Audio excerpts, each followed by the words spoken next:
Yo, what up guys? Welcome back to Sneaker Stories. As always, I'm your host Chris Jack. Today, checking out the Nike Dunk Low SB Community Garden, or Lemon Wash as we were calling it before the drop. Without further ado, let's check them out.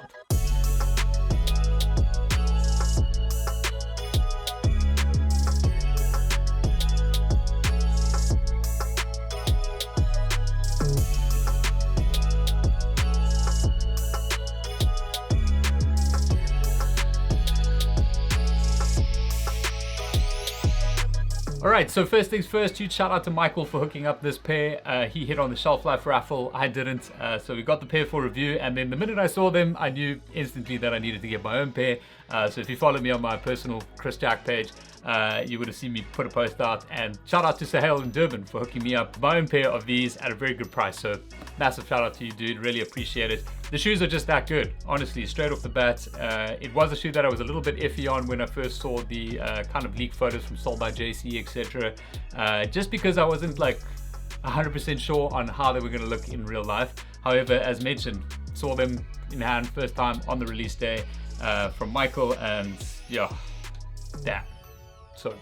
Now, the original naming that we were going with on this particular pair pre-release, of course, was the Lemon Wash, and I think that basically just ties into the different colors used on the swoosh, the heel section, and the laces of the shoe. However, the rest of the panels are completely unique.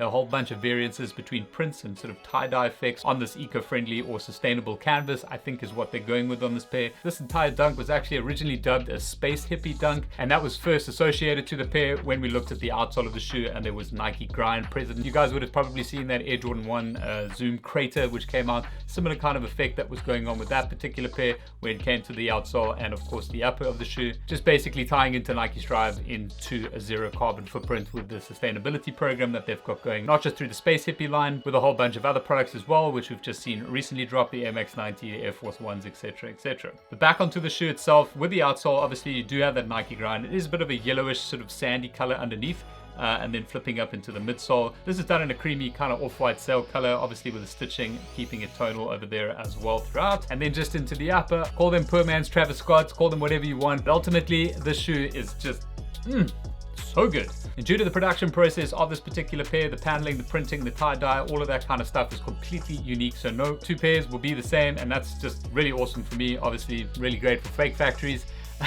when that kind of thing happens, because you don't really have too much you can go on when comparing a good fake to a actual authentic pair, of course. But I don't know, maybe there are people who know more about that than I do, which will still be able to identify. But paneling wise, you've got this, what they're calling midnight turquoise coloring. I think that would be here in the toe box section, because it does have a bit of a turquoisey green hit to it.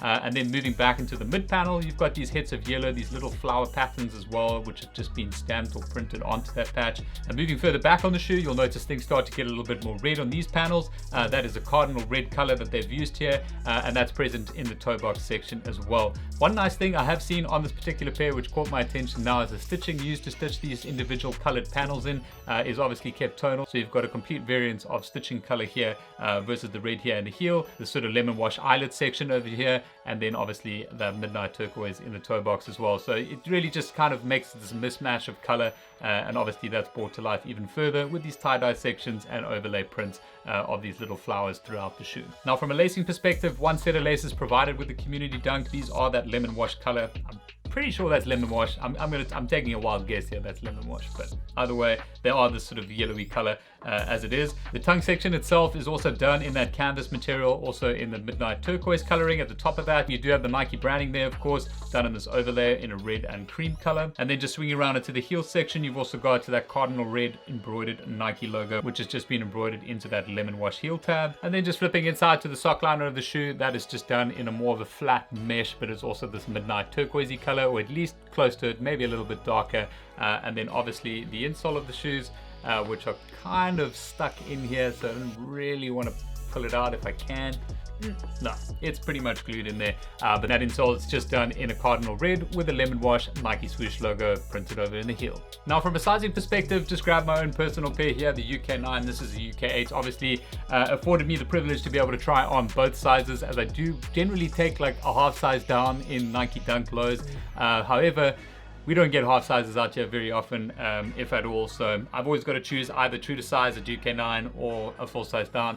At a full size down, they are just a little bit narrow, but the length is absolutely perfect, so I would still suggest taking true to size on this pair if you do have the option. But as always, if you do have the opportunity to try on a pair before buying, then that's always going to be your safest bet, or just borrowing a pair from a friend or whatever you want to do. And from a pricing perspective, locally here in South Africa, these dropped for 1,699 Rand. There were very, very few pairs of them, so they have absolutely skyrocketed in resale value. I've seen some pretty horrible prices out there, over 10 grand at least for this pair, which is just insane considering the retail was so low.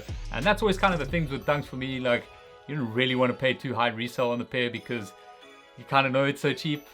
Just like from a retail perspective, I don't know, it kind of hurts more, especially when they're not like a collab or anything like that. But this particular pair, I ain't scared to spend money on this. Like, this is a pair that I'm going to get a hell of a lot of wear out personally. It's one of those colorways and soft material types that really just go with anything you want to wear. So who knows, maybe I'll even double up on this. But that's it for my thoughts and review of the Lemon Wash Community Garden Nike Dunk Low SP. I hope you guys have enjoyed it. If you do have any further questions, please feel free, drop them in the comments below, and I'll do my best to get back to you as soon as possible. Otherwise, if you haven't already, please give the video a thumbs up. And don't forget to subscribe for more content like this down the line. But that's all from me for today, guys. I'll catch you on the next one.